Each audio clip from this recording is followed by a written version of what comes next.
தந்தி தொலைக்காட்சி நேயர்களுக்கு வணக்கம். நல்லதை சொல்வோம், நல்லதை செய்வோம், நல்லதே நடக்கும். இன்று 24/5/2024 வெள்ளிக்கிழமை அனுசம் நட்சத்திரம் காலை 10:45 வரை பிறகு கேட்டை.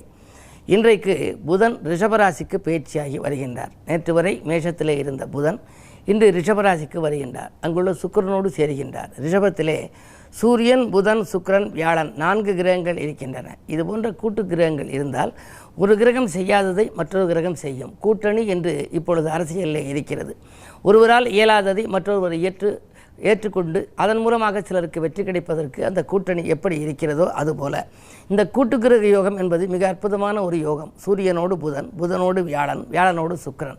இப்பொழுது சூரியன் உங்களுக்கு பலன் கொடுக்காவிட்டாலும் புதன் கொடுப்பார், புதன் கொடுக்காவிட்டாலும் குரு கொடுப்பார், குரு கொடுக்காவிட்டாலும் வியாழன் கொடுப்பார். அதே நேரம் புதனும் சூரியனும் சேர்ந்திருந்தால் புத ஆதித்ய யோகம் என்ற ஒரு யோகம் உண்டு. கல்வி கேள்விகளில் தேர்ச்சி பெற வேண்டுமானால் புத ஆதித்ய யோகம் ஒருவருக்கு இருக்க வேண்டும். ஒருவருடைய ஜாதகத்திலே சூரியனோடு புதன் இணைந்திருந்தால் அவர்கள் அந்த படிப்பிலே மிகப்பெரிய அளவிலே வெற்றி பெற்று மேல் படிப்புக்காக அவர் அயல்நாடுகளுக்கெல்லாம் செல்லலாம். பலவிதமான படிப்புகளை படித்து அந்த கல்வியிலே தேர்ச்சி பெறக்கூடிய ஆற்றல் புத ஆதித்ய யோகம் பெற்றவர்களுக்கு உண்டு. சூரியனும் புதனும் இன்று இணைந்திருக்கின்றார்கள். அதேபோல் புதனோடு சுக்கிரன் சேர்ந்தால் புத சுக்கிர யோகம் என்று ஒரு யோகம். அந்த யோகம் இருப்பவர்கள் பூமியால் அவர்களுக்கு பெரிய ஆதாயம் கிடைக்கும். என்றைக்கோ குறைந்த விலையில் வாங்கி போட்ட இடம் இன்றைக்கு அதிக விலைக்கு விற்று அவர்களுக்கு அதன் மூலமாக ஆதாயம் கிடைக்கலாம். இந்த ரியல் எஸ்டேட் தொழில் செய்பவர்களாக இருந்தால் அவர்களுக்கு புதனும் சுக்கிரனும் இணைந்திருக்க வேண்டும்.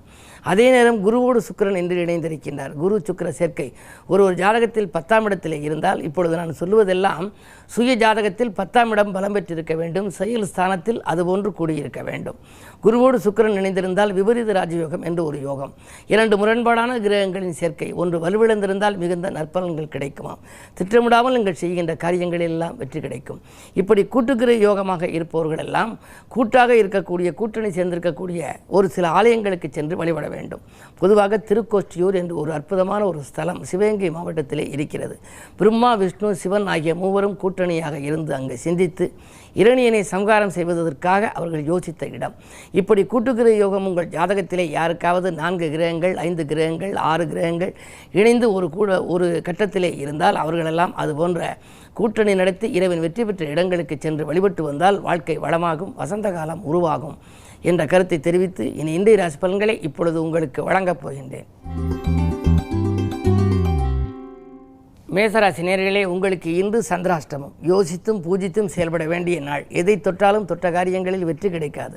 துணையாக இருக்கும் நண்பர்கள் உங்களுக்கு தோள் கொடுத்து உதவுவார்களா என்றால் உதவ மாட்டார்கள். என்ன நீங்கள் செய்ய நினைத்தாலும் அது கடைசி நேரத்தில் காரியங்கள் முடிந்தாலும் கூட மனக்கவலைகள் அதிகரிக்கும். நினைத்தது ஒன்று நடந்தது ஒன்றுமாக இருக்கிறதே என்று நினைப்பீர்கள். இன்று கிழமை வெள்ளி என்பதனாலே அம்பிகை வழிபாட்டில் ஆர்வம் காட்டினால் ஓரளவேனும் உங்களுக்கு நற்பலன்கள் கிடைக்கும். அமைதியும் நிதானமும் இன்று தேவைப்படுகின்ற நாள். ரிஷபராசினியர்களே, உங்களுக்கு இன்று கூட்டுக்கிரக யோகத்தால் எடுத்த காரியத்தில் எளிதில் வெற்றி கிடைக்கும். இல்லம் தேடி நல்ல தகவல் வரலாம். மாமன் மைத்துன வழியில் மனதுக்கினிய சம்பவங்கள் நடைபெறும். கரைந்த சேமிப்புகளை ஈடுகட்டுவீர்கள். பொதுநலத்தில் இருப்பவர்களுக்கு புதிய பொறுப்புகள் வரலாம். இன்று நல்ல நாள். மிதுனராசி நேயர்களே, உங்களுக்கெல்லாம் சொல் யுத்தத்தை தவிர்த்து சுகம் காண வேண்டிய நாள். இன்று சுற்றத்தார்களின் ஒத்துழைப்பு கூடுதலாகவே கிடைக்கும். செவ்வாய் பலம் 10லே இருப்பதனாலே உடன்பிறப்புகள் உங்களுக்கு உறுதுணையாக இருப்பார்கள். வாங்கிய கடனை கொடுக்க முடியவில்லையே, கொடுத்த கடனை வாங்க முடியவில்லையே என்று கவலைப்பட்டவர்களுக்கு இன்று அதற்கான வழி பிறக்கும். பாகப்பிரிவினர்கள் கூட சுமூகமாக முடியலாம். கடகராசி நேயர்களே, அஷ்டமத்து சனியின் ஆதிக்கத்தில் சிக்கியிருக்கிறீர்கள். இருந்தாலும் லாபஸ்தானத்திலே 4 கிரகங்கள் இருப்பதனாலே பொருளாதாரம் சிறப்பாக இருக்கிறது. என்றைக்கோ நீங்கள் கொடுத்த பாக்கிகள் இப்பொழுது உங்களுக்கு வசூலாகலாம். தொழிலிலும் எதிர்பார்த்த லாபம் உண்டு. என்ன இருந்தாலும் பணம் கைக்கு வந்த மறுநிமிடமே செலவாகிறது என்று கவலைப்படுவீர்கள். விரயங்கள் கொஞ்சம் அதிகமாக இருக்கும். இந்த நேரத்திலே சுப விரயங்களை செய்வது நல்லது. வீடு கட்டுவது, கட்டிய வீட்டை பழுது பார்ப்பது, பிள்ளைகளின் கல்யாண காரியங்களுக்காக முக்கியமான சாமான்கள் வாங்குவது, தங்கம், வெள்ளி, ஆடை, ஆபரண சேர்க்கை போன்றவற்றின் மூலம் நீங்கள் சுப விரயங்களை செய்து கொண்டால் வீண் விரயங்களிலிருந்து விடுபட இயலும். சிம்மராசி நேயர்களே, உங்களுக்கெல்லாம் இன்று துன்பங்கள் தூளாகின்றன. துணையாக இருப்பவர்கள் தோள் கொடுத்து உதவுவார்கள். புதிய தொழில் தொடங்கும் வாய்ப்பு உருவாகும். என்றைக்கோ நீங்கள் பழகிய ஒரு நண்பர், பாலிய நண்பர்களின் மூலம் உங்களுக்கு பணவரவும் கிடைக்கும். தொழில் முன்னேற்றமும் ஏற்படலாம். அரசியல் ஈடுபாடு கொண்டவர்களுக்கு திடீரென நல்ல பொறுப்புகள் வரப்போகிறது. 10லே குரு இருப்பதால் பதவி மாற்றங்கள் வரும் என்றாலும் அது நல்ல மாற்றமாகவே இருக்கும். கன்னிராசி நேயர்களே, உங்களுக்கு குரு பார்வை இருக்கிறது. குரு பார்க்க கோடி நன்மை என்பார்கள். குரு சேர்ந்தாலும் கோடி தோஷ நிவர்த்தி, அதிலும் 5ஆம் பார்வையாக பார்க்கின்றார். 5ம் 9ம் மிஞ்சும் பலந்தரும் என்பார்கள். எனவே இன்று கைகளிலே பணப்புழக்கம் அதிகரிக்கும்.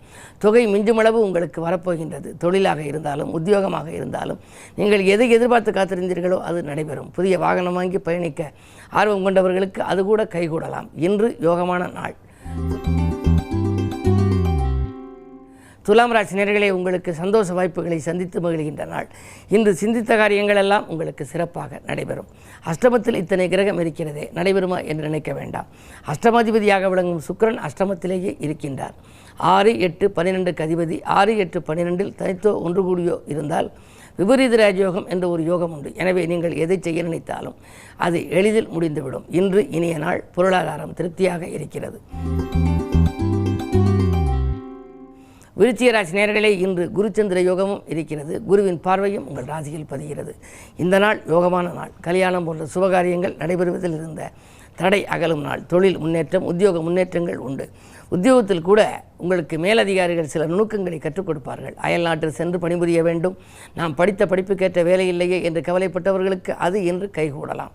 இந்த நாள் மிகுந்த நற்பலன்கள் கொடுக்கின்ற நாள். யோகமான நாள். தனுசு ராசி நேயர்களே, உங்களுக்கு இன்று மிக மிக கவனத்தோடு செயல்பட வேண்டிய நாள். 6ஆம் இடம் வலுவாக இருக்கிறது. எதிர்ப்பு, வியாதி, கடன் ஆகியவற்றை குறிக்கும் இடத்திலே சூரியன், புதன், வியாழன், சுக்கிரன் 4 கிரகங்களின் சேர்க்கை. எனவே எதிரிகளின் தொல்லை அதிகரிக்கும். மறைமுக எதிர்ப்புகள் கொடிகட்டி பறக்கும். நினைத்த நேரத்தில் நினைத்த காரியத்தை செய்ய இயலாது. கடன் சுமை கூடிக்கொண்டே செல்லும். ஒரு கடனை அடைக்க மற்றொரு கடன் வாங்கும் சூழல் கூட உண்டு. மிக மிக மிக கவனமாக இருக்க வேண்டிய நாள் இந்த நாள். மகர ராசி நேயர்களே, உங்களுக்கு மனதிற்கிணைய சம்பவம் நடைபெறும் நாள். குருவினுடைய பரிபூர்ண பார்வை உங்கள் ராசியில் பதிவதனாலே தொற்ற காரியங்களில் வெற்றி கிடைக்கும். தொகை கேட்ட இடத்தில் உங்களுக்கு கிடைக்கலாம். இடமாற்றங்கள் இனிமை தரும் விதம் அமையும். வீடு, இடம் வாங்குவது பற்றி சிந்திப்பீர்கள். பாகப்பெருமைகள் கூட சுமூகமாக முடியலாம். கும்பராசி நேயர்களே, உங்களுக்கு அன்பு நண்பர்களின் ஆதரவு கிடைத்து மகிழும் நாள். இன்பங்கள் தொடர்ந்து உங்களுக்கு வந்து கொண்டே இருக்கும். ஜென்மத்தில் சனி இருந்தாலும் கூட சில காரியங்கள் நீங்கள் திட்டமிட்டு வைத்திருப்பீர்கள். நேற்று திட்டமிட்ட காரியம் இன்று நடைபெறும். அது மட்டுமல்ல, கரைந்த சேமிப்புகளையும் ஈடுகட்டப் போகின்றீர்கள். புதிய வாய்ப்புகள் வரும். இந்த நாள் நல்ல நாள். மீனராசி நேயர்களே, உங்களுக்கு இன்று தொழில் பங்குதாரர்களால் தொல்லைகள் ஏற்படும் நாள். உடன் இருப்பவர்கள் உங்களுக்கு உபத்திரவங்களை கொடுப்பார்கள். இதை செய்வோமா, அது செய்வோமா என்றெல்லாம் நீங்கள் ரெட்டித்த சிந்தனையை மேற்கொள்வீர்கள். உங்களுடைய சிந்தனையில் எதிர்மறை சிந்தனைகளை தவிர்ப்பது நல்லது. நேர்மறை சிந்தனைகளை நீங்கள் வளர்த்து கொண்டால் நிகழ்கால தேவைகள் எளிதில் பூர்த்தியாகும். மேலும் விவரங்கள் அறிய தினத்தந்தி படியுங்கள்.